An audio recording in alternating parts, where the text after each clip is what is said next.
फिल्मों की इस कड़ी के पहले एपिसोड में हमने आपको बताया था कि नेहरूवियन सोच और कूटनीति के चलते महाभारत काल से चले आ रहे राजघाट पर गांधी जी के चिता स्थल पर एक कबरनुमा प्लेटफॉर्म अथवा सेनोटैफ बनाकर उसे समाधि का नाम दे दिया गया था।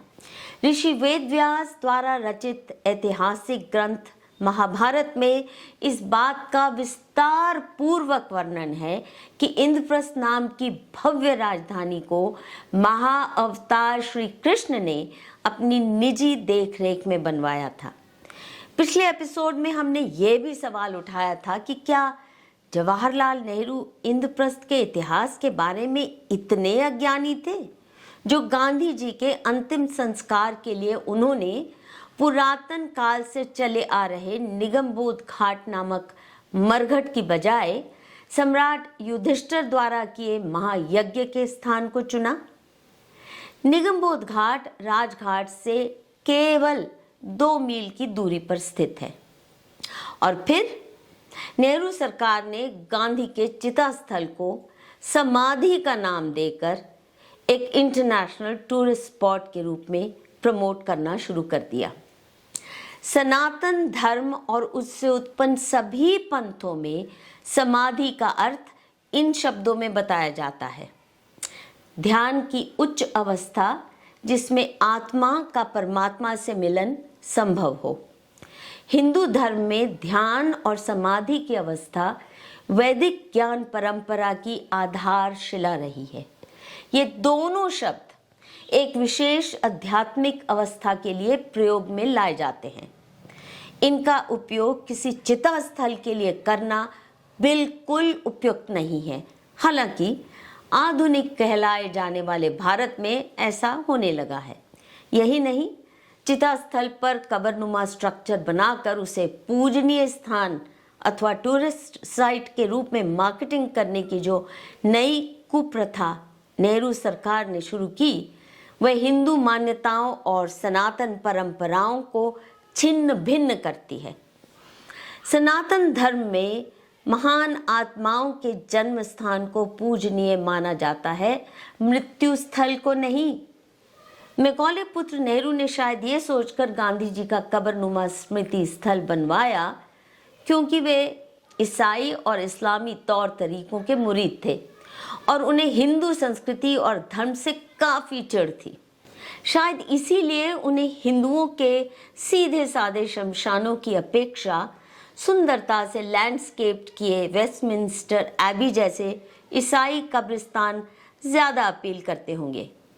तो क्या जवाहरलाल नेहरू ने गांधी जी के लिए कबरनुमा स्मृति स्थल बनवाकर अपने और अपने वंशजों के लिए वेस्टमिंस्टर एबी सरीखा स्मृति स्थल बनवाने का इंतजाम अपने जीवन काल में ही कर लिया? बिल्कुल वैसे ही जैसे अपने ही शासनकाल में खुद को भारत रत्न दिलवा डाला। राजघाट कहलाए जाने वाले परिसर के अंदर या उसके समीप गांधी जी की मृत्यु के पश्चात 16 वर्ष तक भारत सरकार ने किसी और महान व्यक्ति या वरिष्ठ नेता के अंतिम संस्कार नहीं होने दिए। लेकिन 27 मई 1964 के दिन भारत सरकार ने गांधी जी की चिता स्थल के समीप नेहरू जी के अंतिम संस्कार करने का इंतजाम बहुत फुर्ती से किया। यह फैसला किसने किया, इसके बारे में खोजने पर भी विश्वसनीय जानकारी उपलब्ध नहीं हो पाई। 27 मई 1964 की सुबह दिल का दौरा पड़ने की वजह से जवाहरलाल नेहरू जी का देहांत हो गया। उसी दिन फटाफट भारतीय सेना के इंजीनियर्स ने गांधी चिता स्थल से 1 किलोमीटर दूर भूमि को साफ सपाट करके एक नया चिता स्थल तैयार किया, क्योंकि तब तक गांधी चिता स्थल के आसपास एक छोटे से क्षेत्र को ही लैंडस्केप्ड पार्क का रूप दिया गया था। 1948 से 1964 के बीच स्वतंत्रता आंदोलन से जुड़े कई महान व्यक्ति और लोकप्रिय नेता स्वर्ग सिधार गए, परंतु उनके अंतिम संस्कार राजघाट परिसर में नहीं किए गए। इस विषय में हमें कोई जानकारी प्राप्त नहीं हो पाई कि राजघाट परिसर में नेहरू जी के अंतिम संस्कार करने हेतु भारत सरकार ने क्या कोई ऑफिशियल निर्णय लिया था, और अगर लिया तो किस स्तर पर किसने ये निर्णय लिया। नेहरू की मृत्यु से कुछ अरसे पहले ही इंदिरा गांधी प्राइम मिनिस्टर के ऑफिस का काम संभालने लगी थी और नेहरू भी इस दुनिया से विदा होने से पहले अपनी बेटी को ही सत्ता सौंपना चाहते थे। सत्ता के उच्चतम शिखर के करीब होने के कारण शायद इंदिरा गांधी का यह फैसला था कि उनके पिता का अंतिम संस्कार गांधी जी की चिता स्थल के समीप ही एक विशिष्ट स्थान पर किया जाए। 28 मई 1964 के दिन नेहरू के पार्थिव शरीर को राजघाट परिसर में वैदिक परंपरा अनुसार चिताग्नि दी गई। नेहरू जी के चिता स्थल पर भी गांधी जी के सेनोटैफ की तर्ज पर एक सेनोटैफ बनाया गया, जिसके लिए मशहूर डिजाइनर्स की नियुक्ति की गई। इस सेनोटैफ के बीच में हरी घास का बेतुका सा एक गोलाकार है। नेहरू जी के चिता स्थल के आसपास सुंदर लैंडस्केपिंग करवाई गई। उस क्षेत्र को शांतिवन का नाम देकर उसे राजघाट परिसर में शामिल कर लिया गया। इसके बाद अधिकतर लोगों ने यही सोचा कि समय आने पर इसी राजघाट कॉम्प्लेक्स में देश के अन्य प्रधानमंत्रियों का भी दाह संस्कार किया जाएगा और हर एक के नाम मेमोरियल बनेगा। परंतु ऐसा क्यों और कैसे नहीं होने दिया गया और कैसे पूरा राजघाट परिसर नेहरू वंशजों की एक्सक्लूसिव बपौती बन गया, ये कहानी खून खौला देने वाली है। उस कहानी का कुछ हिस्सा इस एपिसोड में और बाकी हिस्सा अगले एपिसोड में साझा करेंगे। शांतिवन में नेहरू की बहुत ही नाटकीय ढंग से लिखी आखिरी वसीयत को एक डिजाइनर शिलालेख के माध्यम से अमर किया गया है। ये वह वसीयत नहीं है जिसमें उन्होंने अपनी निजी संपत्ति या बुक रॉयल्टीज इत्यादि संबंधी निर्णय लिए। ये वह वसीयत है जिसमें नेहरू जी ने भारत के भोले भाले देशवासियों व आने वाली पीढ़ियों के लिए अपनी राष्ट्रभक्ति का सर्टिफिकेट खुद ही लिख डाला।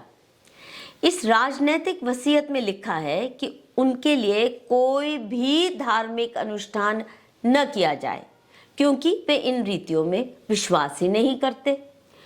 आई कोट, मैं चाहता हूँ और मन से चाहता हूँ कि मेरे मरने के बाद कोई धार्मिक रस्में न अदा की जाएं। मैं ऐसी बातों को मानता नहीं हूँ और सिर्फ रस्म समझकर इनमें बंध जाना, धोखे में पड़ना मानता हूँ।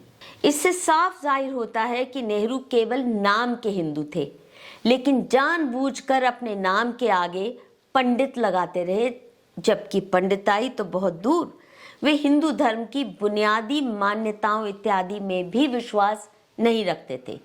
तो फिर नेहरू के लिए चंदन की चिता क्यों जलाई गई?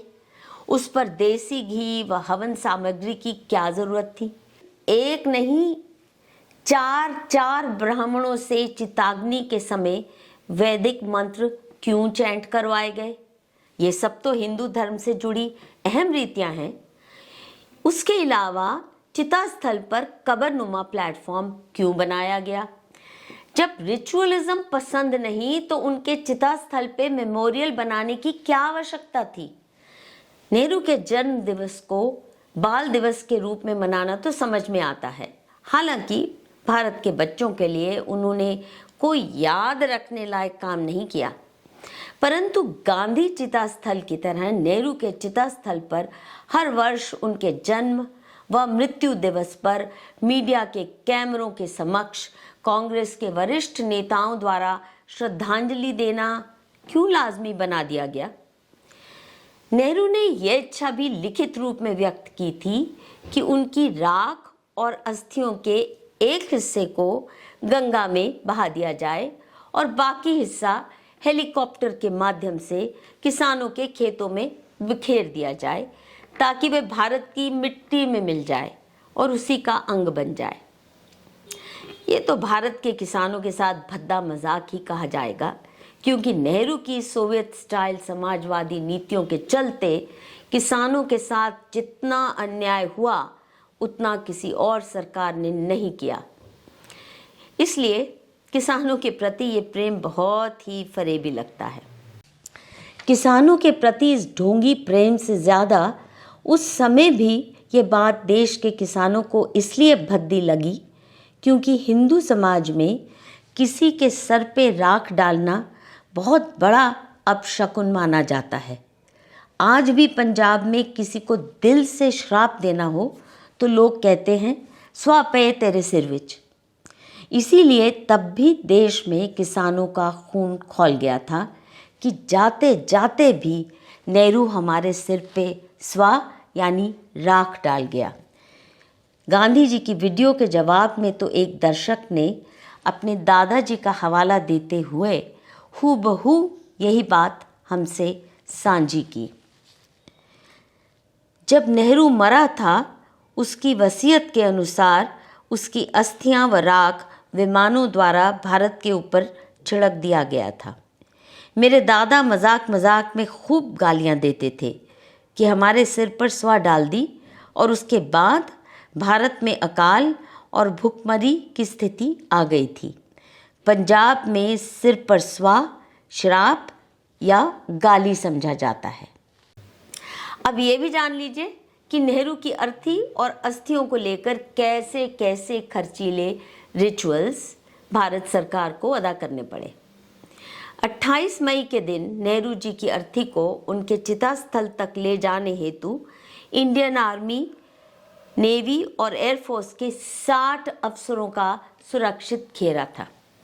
7 जून 1964 के दिन नेहरू जी की अस्थियों के एक भाग को तत्कालीन आर्मी चीफ, नेवी चीफ और एयरफोर्स चीफ की देखरेख में एक सुसज्जित गन कैरियज पर सजाकर उस स्पेशल ट्रेन तक पहुंचाया गया जो उन अस्थियों को नई दिल्ली से नेहरू के जन्म स्थान इलाहाबाद पहुंचाने गई।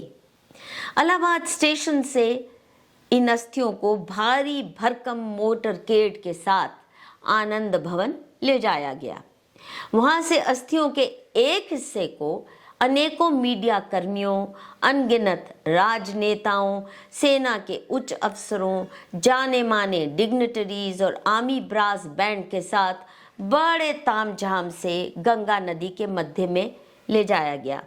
वहां बाकायदा गन सैल्यूट के साथ उन अस्थियों का विसर्जन किया गया। अस्थियों के 2 भागों को 8 जून के दिन सरकारी उच्च अधिकारियों द्वारा निकोबार आइलैंड्स और पोर्ट ब्लेयर ले जाकर हिंद महासागर में विसर्जित किया गया। 12 जून को बाकी अस्थियों को इंडियन एयरफोर्स के हेलीकॉप्टर्स द्वारा देश के 20 अलग अलग हिस्सों में बिखेर दिया गया। नेहरू जी की अस्थियों को लेकर कितने शाही तामझाम किए गए, उन पे एक पूरी फिल्म बन सकती है। और इस शाही तामझाम को लेकर मन आक्रोश से इसलिए भर जाता है क्योंकि जब तक नेहरू वंशज सत्ता में विराजमान रहे उन्होंने देश के अन्य किसी प्रधानमंत्री के अंतिम संस्कार को साधारण सम्मान के साथ भी नहीं होने दिया। इसकी दुखदाई कहानी हम आपको अगले एपिसोड में सुनाएंगे। नेहरू की चिता स्थल के आसपास बने विशाल उपवन की मार्केटिंग शांति वन के नाम से की गई। हालांकि नेहरू जी ने भारत को शांति दान तो क्या, बहुत से गहरे जख्म दिए जो आज भी रिस रहे हैं। इनमें से केवल कुछ एक को गिना रही हूँ। नेहरू की नंबर 1 सौगात भारत का खूनी विभाजन। उसके बाद शेख अब्दुल्ला को खुश करने के लिए महाराजा हरि सिंह की रियासत जम्मू कश्मीर का बहुत बड़ा हिस्सा पाकिस्तान को भेंट कर दिया और महाराजा हरि सिंह को उनकी अपनी ही रियासत से देश निकाला दे दिया। नेपाल, बर्मा इत्यादि जो भारतीय सभ्यता के अभिन्न अंग रहे थे और 1947 के बाद भारत का हिस्सा बने रहना चाहते थे, उन्हें अंग्रेजों के कहने पर भारत से अलग थलग कर दिया। चीन को तिब्बत पर कब्जा करने में सहयोग दिया। विभाजन के दोषी मुसलमानों को भारत में बसे रहने के साथ साथ धर्मांतरण करने का कॉन्स्टिट्यूशनल अधिकार दिया। ईसाइयों को भी हिंदुओं के धर्मांतरण हेतु कॉन्स्टिट्यूशनल अधिकार के साथ साथ अनेकों सुविधाएं दी गई। सन 1962 में भारतीय सेना को चीन से बुरी तरह हरवाया। हिंदू धर्म और संगठनों के साथ बहुत ही सौतेला व्यवहार किया। शिक्षा पाठ्यक्रम को सेक्युलरिज्म के नाम पे हिंदू विरोधी बना दिया और सोवियत संघ की नकल में जो समाजवादी नीतियां अपनाई, उनके फलस्वरूप नेहरू ने भारत को जिस आर्थिक बदहाली में छोड़ा था, उसमें शांति का कोई नामो निशान नहीं था।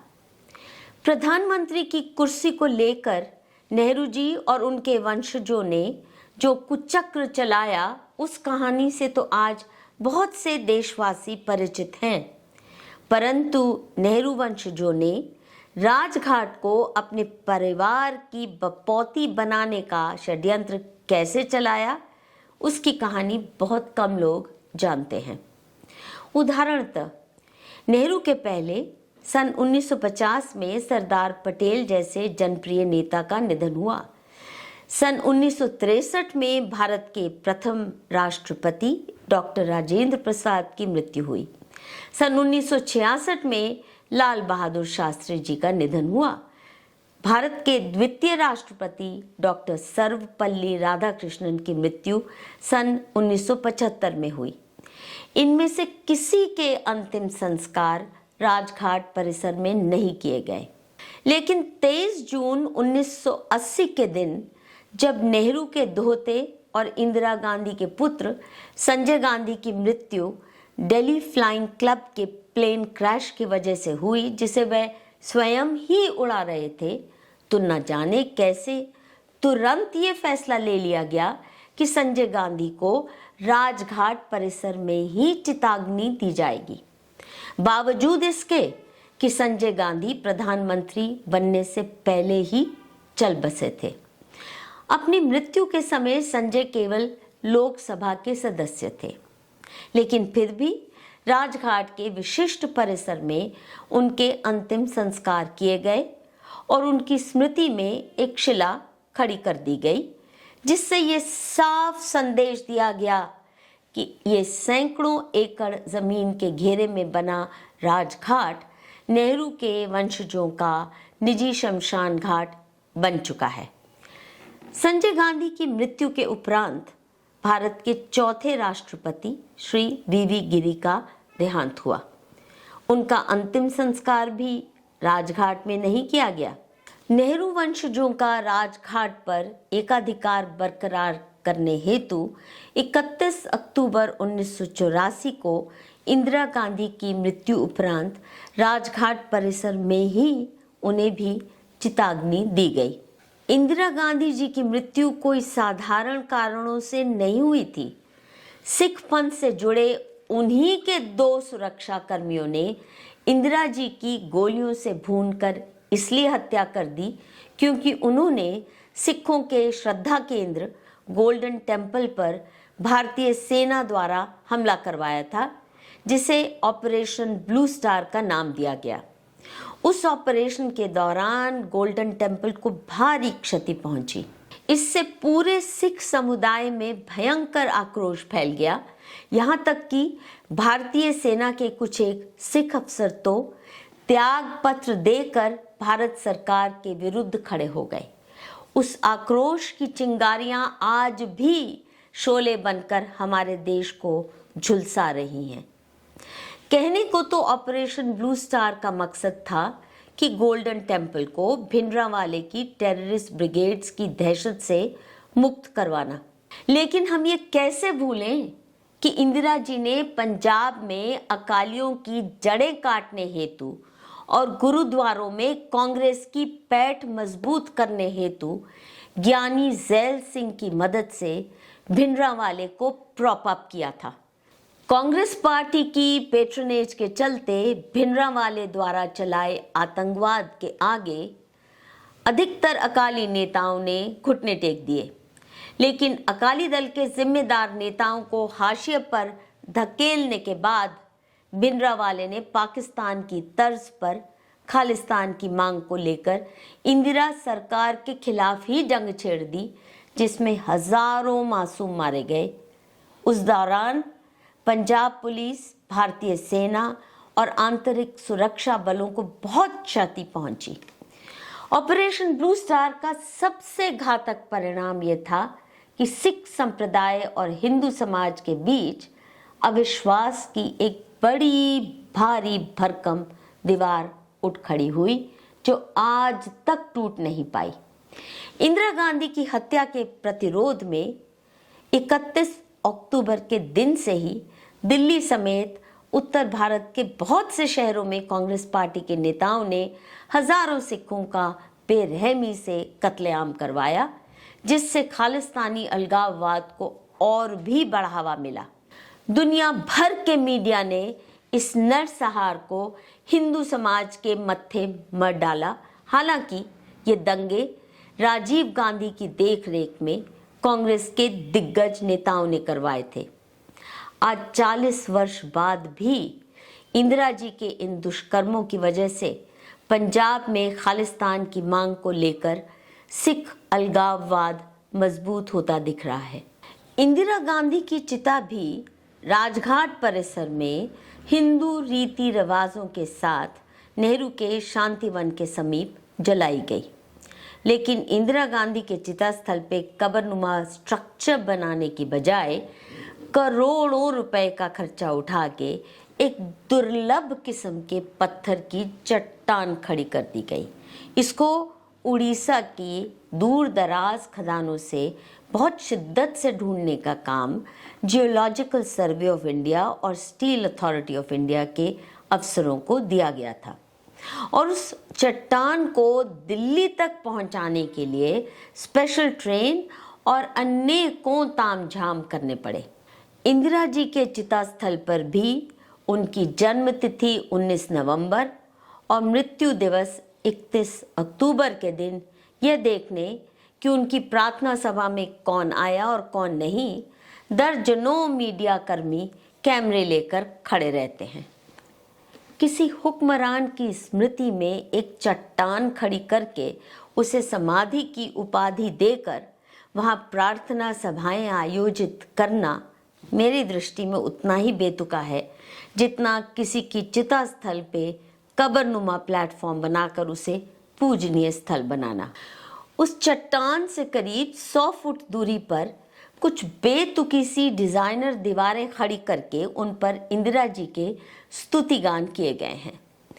पहली नज़र में तो मुझे लगा शायद इनके पीछे कुछ डिजाइनर टॉयलेट्स बनाए गए हैं। शुक्र है ऐसा नहीं था। उन दीवारों के बीचों बीच इंदिरा जी की बड़ी सी तस्वीर लगा दी गई, जिसमें वे लाल सिल्क की ब्रोकेड साड़ी में विराजमान है। मुझे तो आज तक समझ नहीं आया कि ऐसी तस्वीर का मृत्यु स्थल पर क्या औचित्य है। उनकी स्तुति में लिखा है कि वे भारत की स्वतंत्रता, अखंडता, धार्मिक सुमेल और लोक शक्ति की आजीवन सेनानी रहीं। उन्हें वॉरियर ऑफ वन ह्यूमैनिटी का खिताब भी दिया गया। ये स्तुति कितनी अटपटी लगती है जब आप इस बात को ध्यान में रखें कि इंदिरा गांधी के शासन काल में जितने सांप्रदायिक और जातीय दंगे हुए उतने शायद किसी और के शासन काल में नहीं। इन दंगों से समाज में विषमता बढ़ी, घटी नहीं। इंदिरा गांधी के चिता स्थल को शक्ति स्थल की उपाधि दी गई। हालांकि उन्होंने अपनी शक्ति का पुरजोर इस्तेमाल कांग्रेस के सभी कद्दावर नेताओं को हाशिए पर धकेलने, वंशवाद चलाने और अपने पुत्रों को राजगद्दी सौंपने में किया। इंदिरा जी के बाद सन 1987 में कुछ एक महीने के लिए प्रधानमंत्री रहे चौधरी चरण सिंह का देहांत हुआ। उनकी अंत्येष्टि राजघाट परिसर में नहीं की गई। राजघाट परिसर में अब तक का आखिरी अंतिम संस्कार इंदिरा जी के ज्येष्ठ पुत्र राजीव गांधी का हुआ। इंदिरा जी की हत्या के बाद कांग्रेस पार्टी के दिग्गज नेताओं को पीछे धकेलते हुए न जाने किस अदृश्य ताकत ने यह फैसला ले लिया कि 40 वर्ष के राजीव गांधी, जिनका राजनीति में ना तो कोई रुझान था और ना ही अनुभव, देश के अगले प्रधानमंत्री बनेंगे। 1984 से 89 तक वे प्रधानमंत्री बने रहे, परंतु उनके नेतृत्व में करप्शन स्कैंडल्स को लेकर कांग्रेस पार्टी अगला चुनाव बुरी तरह हार गई। सन 1990 में उन्होंने लोकसभा के सदस्य के पद से भी इस्तीफा दे दिया था।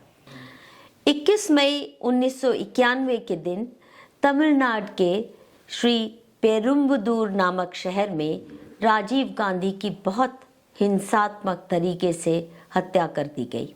उस समय राजीव जी दक्षिण भारत में आने वाले चुनाव प्रचार के लिए जनसभाएं कर रहे थे। ये जघन्य काम LTTE द्वारा ट्रेंड की गई धानु नाम की सुसाइड बॉम्बर ने किया था, जो RDX विस्फोटक से लैस सुसाइड बेल्ट पहने हुए थी। उस RDX विस्फोट में राजीव गांधी का शरीर चिथड़े चिथड़े हो गया और उसे दिल्ली के एम्स में लाकर बाकायदा रिकंस्ट्रक्ट करवाना पड़ा। 24 मई को राजीव गांधी का अंतिम संस्कार भी बाकायदा हिंदू कर्मकांड के साथ राजघाट परिसर में संपन्न हुआ। राजीव जी के चिता स्थल पर भी एक विशाल कबरनुमा डिजाइनर प्लेटफॉर्म बनाया गया। सजावट भी कुछ नाटकीय लगती है। बड़ा सा सलेटी पत्थर का प्लेटफॉर्म जो ना चौकोर है, न रेक्टेंगुलर और ना ही गोलाकार। उसके बीचों बीच पत्थर में तराशा एक बड़ा सा कमल का फूल है और आसपास 45 और कमल के छोटे छोटे फूल विराजमान हैं। सलेटी पत्थर में तराशे 46 कमल के फूल मृत्यु के समय राजीव जी की आयु को इंगित करते हैं। उनके चिता स्थल के आसपास सुंदर बगीचे को वीर भूमि का खिताब दिया गया। हालांकि अपने पूरे जीवन में उन्होंने कभी भी कहीं भी कोई वीरता का प्रदर्शन नहीं किया। हाँ, LTTE जैसा आतंकवादी संगठन खड़ा करके श्रीलंका में अनेकों मौतें करवाई और फिर उसी LTTE को ध्वस्त करने के लिए भारतीय सेना को इंडियन पीस कीपिंग फोर्स के रूप में भेजकर अनेकों वीर सेनानियों को LTTE टेररिस्ट के हाथों निरर्थक मरवाया। राजीव गांधी ने जाने अनजाने ऐसे कई सारे पॉलिटिकल मिसएडवेंचर्स किए, जिसकी वजह से भारत में अंदरूनी कलह बहुत तेजी से बढ़ी और अंत में अपने ही पाले पोसे LTTE टेररिस्ट द्वारा उनकी हत्या करवाई गई, जिसके पीछे षड्यंत्र का खुलासा आज तक भी नहीं होने पाया। जब तक कांग्रेस पार्टी सत्ता में थी, तब तक जवाहरलाल नेहरू और उनके वंशजों ने अपने जीवन काल में ही स्वयं को एक विशिष्ट शाही परिवार के रूप में पेश करने के लिए भारत सरकार द्वारा अपने अपने नामों पर सैकड़ों संस्थाएं, सड़कें और स्मारक इत्यादि बनवा लिए, परंतु इससे उनकी महानता की ठरक पूरी नहीं हुई। कांग्रेस पार्टी की सरकारों द्वारा नेहरू वंशजों के चिता स्थलों की मार्केटिंग गांधी स्थल की तरह पूजनीय समाधि स्थलों के रूप में की गई और दिल्ली के बिल्कुल बीचों बीच 245 एकड़ सबसे महंगी जमीन नेहरू वंशजों की बपौती बन गई, जहां धीरे धीरे एक्सक्लूसिव कब्रिस्तान नुमा मेमोरियल बनते चले गए। इस परिसर से औरों को किस धृष्टता से बाहर रखा गया, उसकी कहानी आपको अगले एपिसोड में सुनाएंगे। काश हमें ये कोई समझा पाता कि नेहरू जी या फिर उनके वंशजों में से कौन सा ऐसा महानुभाव निकला जिसका जीवन काल या अंत समाधि की परिभाषा में फिट बैठता है। महर्षि पतंजलि के योग सूत्र में समाधि को योग की 8वीं यानी अंतिम अवस्था बताया गया है। नेहरू परिवार के सभी सदस्यों का जीवन योग से नहीं सत्ता भोग और उसके साथ जुड़े षड्यंत्रों से लिप्त रहा। इनमें से 2 की मौत तो असैसिनेशन के द्वारा हुई थी। संजय गांधी जिस एयरप्लेन क्रैश में मारे गए, उसे इंदिरा गांधी परिवार के दुश्मनों की साजिश का हिस्सा माना जाता है।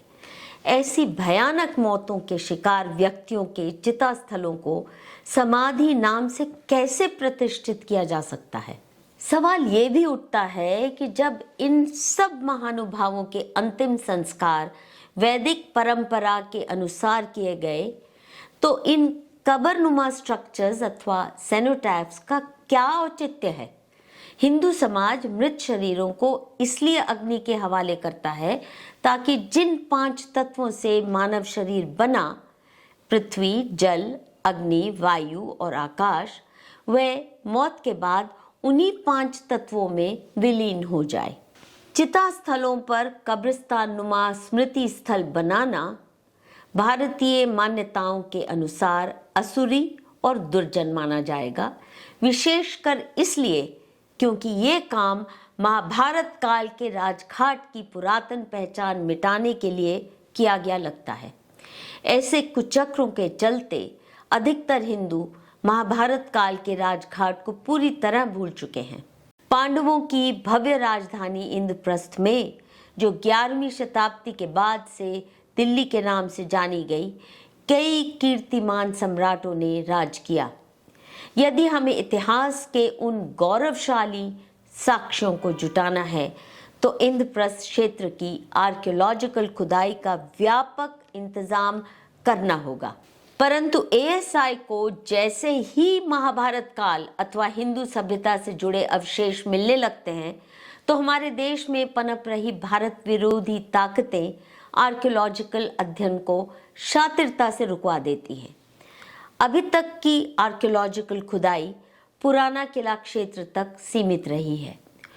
इसका विस्तार बढ़ाने की और उसे अंजाम तक ले जाने के लिए यमुना के किनारे बसे बहुत से इलाकों में शोध की आवश्यकता है।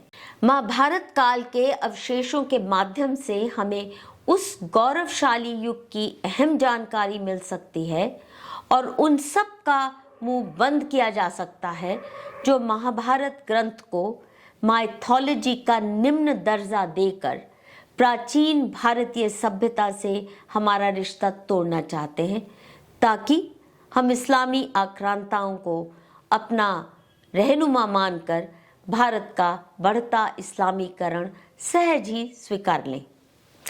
ऐसे में यहाँ गांधी जी और नेहरू परिवार के सदस्यों के चिता स्थलों को वेस्टमिंस्टर स्टाइल कब्रिस्तान का रूप देना अक्षम्य अपराध ही कहलाएगा। इस अपराध का प्रायश्चित करने का समय आ गया है।